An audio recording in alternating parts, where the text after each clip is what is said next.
మన తండ్రి, కుమార, పరిశుద్ధాత్మ దేవునికి వందనాలు, స్తోత్రాలు చెల్లించుకుంటూ, దేవుడు మనల్ని క్షేమంగా కాపాడి ఈ దినమందు మరి ఒకసారి ఆయన వాక్యాన్ని ధ్యానించి కృపించినందుకు దేవునికి స్తోత్రాలు చెల్లించుకుంటూ, దేవుడి దినమందు మనకిచ్చిన వాక్యము యెషయా గ్రంథము 49 అధ్యాయము 25 వచనం చదువుకుందాం. నీతో యుద్ధము చేయు వారితో నేనే యుద్ధం చేసేదను, నీ పిల్లలను రక్షించేదను అని దేవుడు వాక్యం తెలియజేస్తున్నాడు.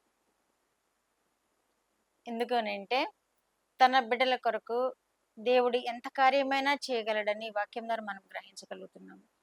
దేవుని బిడ్డలు శ్రమపడుట ఎంత మాత్రము దేవుడు ఇష్టపడడు. దేవుని బిడ్డలు ఏదైనా ఇబ్బందులకు గురి కావడం దేవుడు ఎంత మాత్రం ఇష్టపడడు. అందుకనే దేవుడి ఈ వాక్యం తెలియజేస్తున్నాడు.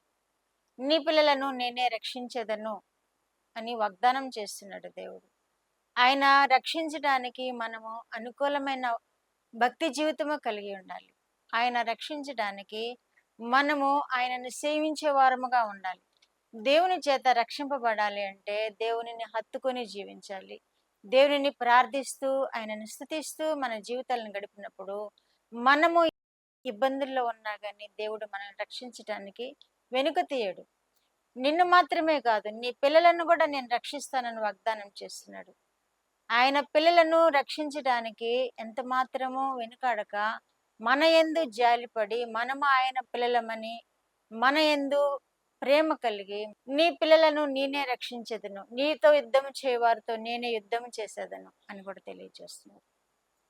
మనతో ఎవరైనా కలహించుకుంటే దేవుడు వారికి ప్రతీకారం తీరుస్తాడు. మనతో ఎవరైనా విరోధ భావం కలిగి ఉంటే దేవుడు వారికి బుద్ధి నేర్పిస్తాడు.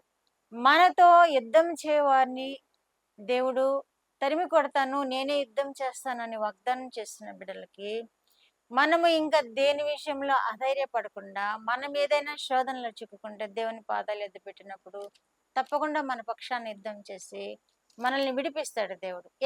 మనం ఏదైనా ఇబ్బందికరమైన పరిస్థితులు ఇరుక్కున్నప్పుడు దేవుని వైపు చూసినప్పుడు దేవుడు మనకి తప్పకుండా విజయాన్ని ఇస్తాడు. మన పిల్లలను కూడా రక్షిస్తాను అంటున్నాడు. నిన్ను రక్షించడం మాత్రమే కాదు, నువ్వు దేవుని హత్తుకున్నప్పుడు నిన్ను రక్షించడం మాత్రమే కాదు, నీ పిల్లలను కూడా రక్షిస్తానని ఇక్కడ వాగ్దానం చేస్తున్నాడు.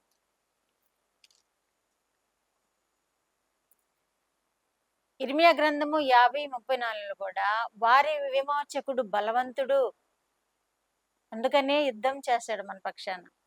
మన దేవుడు ఎలాంటి వాడు? విమోచకుడు, బలవంతుడు కూడా. మనల్ని విమోచన చేస్తాడు.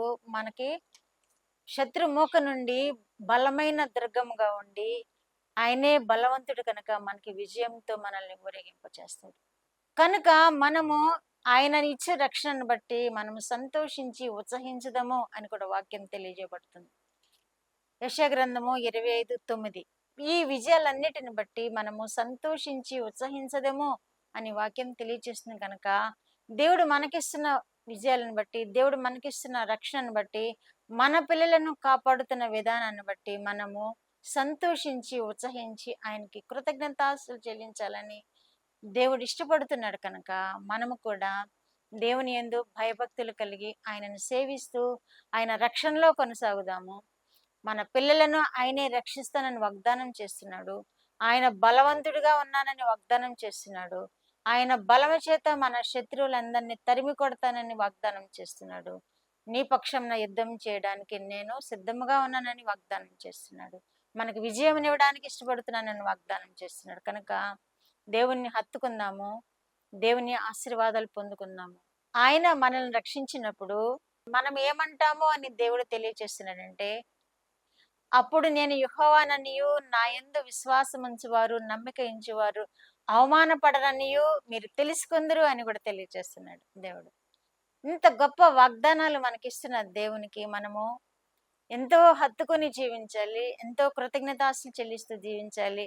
ఆయనని ఎంతో సేవిస్తూ మనం జీవించినప్పుడు మన ఎడల ఎంత ప్రేమ చూపుతున్న దేవుడు మన ఎడల సంతోషించి మన కార్యాలన్నీ నెరవేరుస్తాడు.